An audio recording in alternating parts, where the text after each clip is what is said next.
తెలంగాణ రాష్ట్రం మంచిర్యాల జిల్లా హాజీపూర్ మండలం ముల్కల్ల గ్రామం అండి. ఈ గ్రామం నందు 9వ తారీఖు రోజు 600 మంది మఠాధిపతులు, పీఠాధిపతులు, యోగులు మరి గోదావరి పరిక్రమణార్థం వాళ్ళు 10వ తేదీ రోజు మాకు గంగాహారతి ఇవ్వడానికి మా ముల్కల గ్రామానికి రావడం జరిగింది.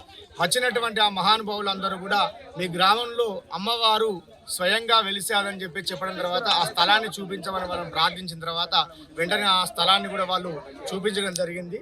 అనివార్య కారణాల వల్ల ఆ రోజే ఆ యొక్క విగ్రహాన్ని తీసేది. ఎందుకంటే ఇది ప్రైవేట్ స్థలం కాబట్టి నాడ వెంకన్న గారు అనేటువంటి ఆ యజమాని యొక్క అనుమతి తీసుకొని ఈ రోజు అంటే 15వ తారీఖు 12/2020 సోమవారం రోజున ఈ రోజు అందరి గ్రామస్తుల సమక్షం నందు, భక్తుల యొక్క సమక్షం నందు, మా కమిటీ సభ్యుల యొక్క సమక్షం నందు ఈ అమ్మవారిని ఈ రోజు ఉదయం 11:30 అమ్మవారి యొక్క విగ్రహాన్ని బయటికి తీయడం జరిగింది. వారు చెప్పినటువంటి ప్రకారంగా ఎక్కడైతే ఏ స్థలాన్ని అయితే వారు మాకు నిర్ణయం చేసి వాళ్ళు చూపించారో అదే స్థలమునందు అమ్మవారు దొరకడం అనేటువంటిది మా యొక్క యావత్ తెలంగాణ రాష్ట్రమే కాకుండా యావత్ భారతదేశంలో ఉన్నటువంటి నా యొక్క హిందూ బంధువులందరి యొక్క అదృష్టంగా నేను భావించడం జరుగుతుంది.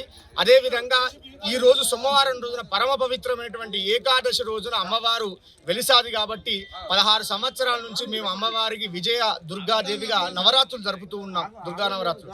కాబట్టి మా అదృష్టం కొద్దీ ఈ రోజు అమ్మవారి ఇక్కడ వెలిసాది కాబట్టి ఆ అమ్మవారికి మేము ఈ రోజు విజయ దుర్గాదేవిగా నామకరణాన్ని చేస్తూ ఉన్నాం. కాబట్టి భక్తులందరూ కూడా మరి తండోపతండాలుగా విచ్చేసి అమ్మవారిని దర్శించి అమ్మవారి యొక్క అనుగ్రహాన్ని పొందవలసిందిగా కోరుకుంటున్నాం. అతి ముఖ్యమైనటువంటి విషయం ఏంటంటే స్వామీజీలు మళ్ళీ వెళ్ళేటువంటి సమయంలో చివరిగా ఒక మాట చెప్పారు. విజయవాడలో ఉన్నటువంటి కనకదుర్గాదేవికి ఎంత శక్తి అయితే ఉందో ఈ అమ్మవారికి అంత శక్తి ఉంటుంది.